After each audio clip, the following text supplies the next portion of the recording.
Thomas the tank engine has worked his branch line for many years and knows it very well.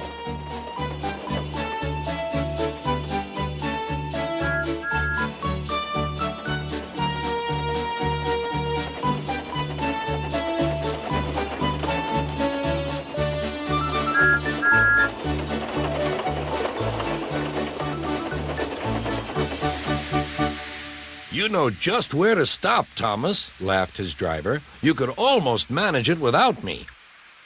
Thomas had become conceited. He didn't realize his driver was joking. Later, he boasted to the others. Driver says I don't need him now.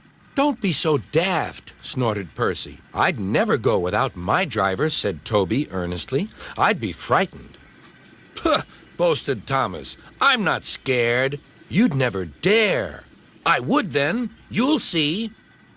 The next morning, the firelighter came. Thomas drowsed comfortably as the warmth spread through his boiler. Percy and Toby were still asleep. Thomas suddenly remembered. Silly stick in the muds, he chuckled. I'll show them. Driver said I could manage without him. I'll just go out and then I'll stop and wheesh. That'll make them jump. Thomas thought he was being clever, but really he was only moving because a careless cleaner had meddled with his controls. He soon found his mistake. He tried to wheesh, but he couldn't.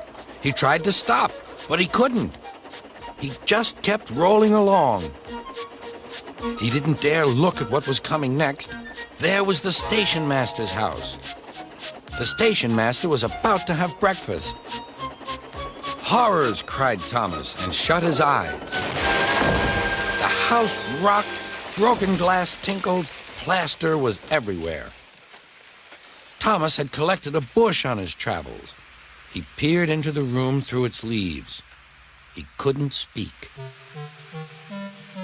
The stationmaster was furious. His wife picked up her plate. You miserable engine, she scolded. Just look what you've done to our breakfast. Now I shall have to cook some more. She banged the door. More plaster fell. This time it fell on Thomas. Thomas felt depressed. Workmen propped up the house with strong poles and laid rails through the garden. Then, the Scottish twin engines Donald and Douglas arrived.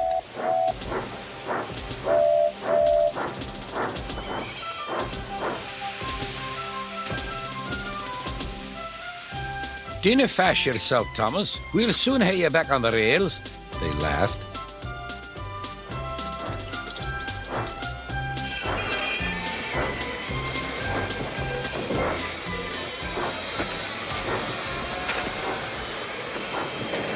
Donald and Douglas, puffing hard, managed to haul Thomas back to safety.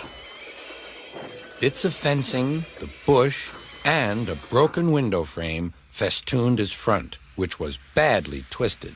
The twins laughed and left him. Thomas was in disgrace. There was worse to come. You're in a lot of trouble, Thomas.